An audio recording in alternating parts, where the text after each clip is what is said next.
Kalau nak simbang pasal STL, wajib berlintas langsung dengan bekas pemain kebangsaan Azlan Mubin. Hai Azlan, boleh dengar tak? Boleh dengar Lily, nampak dengan Alright. Dayang.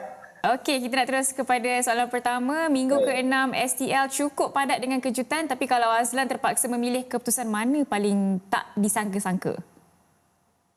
Paling tak disangka ialah KPT Masum Nights menewaskan KL Thunder pada hari Jumaat.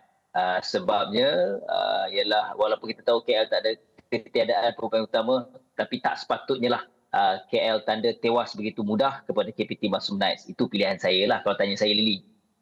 Alright, okey.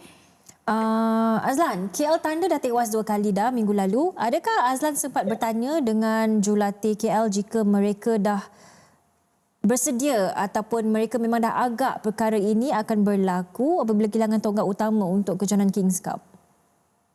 Okey Dayang, perkara ni kalau kita nak cakap dah agak mungkin boleh ya, walaupun saya tak tanya sebab saya pun boleh agak kenapa sebab ialah inilah kemungkinan-kemungkinan yang akan berlaku pada pasukan KL Thunder. Sebab apa?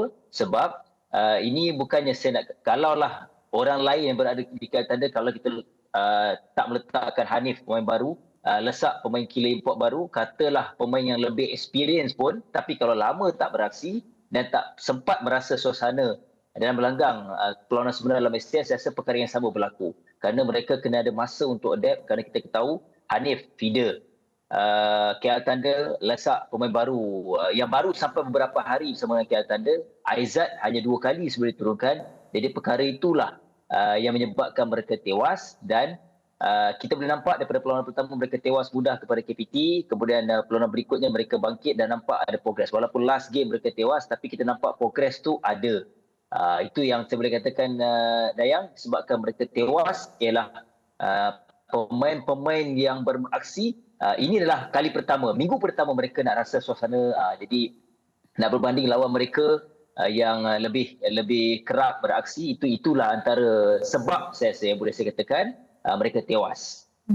Okey, lambat panas lah tu, tapi memang mengejutkanlah sebenarnya KL Thunder tewas buat kali pertama dan 2 kali pula tu dalam minggu ni. Okey Azlan, ke soalan seterusnya, Penang Black Panthers pula kurang konsisten menang ke atas Perak dan KL tapi kalah kepada Johor. Mereka juga tanpa tonggak utama, tapi kenapa masih mampu bersaing Azlan? Alright, dia beza. KL dengan Penang ni berbeza. Kalau saya berbandingan yang jelas, Penang Black Panthers sebab ada Akasid ni, walaupun dia baru, tapi Akasid ni dia punya suasana STL tu, dia punya aura tu lain.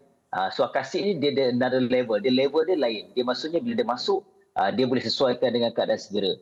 Dan diapit oleh Zaim. Zaim ni lah yang menjadi dia jadi macam kira penyeri, dia lah kira anchor, dia lah jadi kapten untuk regu Penang sebab dia boleh bawa.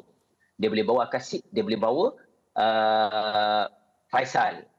Kalau tanya kenapa mereka boleh konsisten, at least walaupun mereka tewas kepada Johor Tigris, ialah disebabkan, saya rasa paling besar ialah disebabkan Zaim. Kita tengok dalam keadaan mereka crucial, keadaan yang sikit-sikit dalam keadaan memerlukan bantuan, Zaim datang. Dengan dia bantu dari segi rejaman yang tak disangka, dia tackling.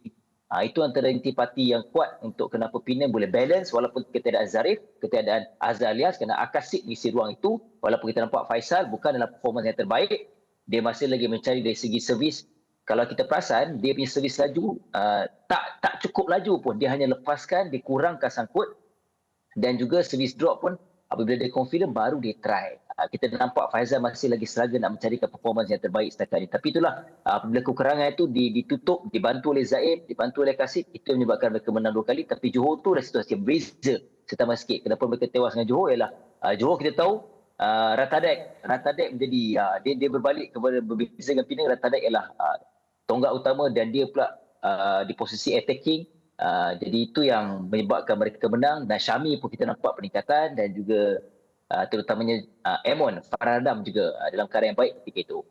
Okey, since Azlan Mubin dah sentuh tentang pasukan Johor, adakah anda melihat bahawa Johor Tigers ni mampu untuk layakkan diri ke Champions Cup?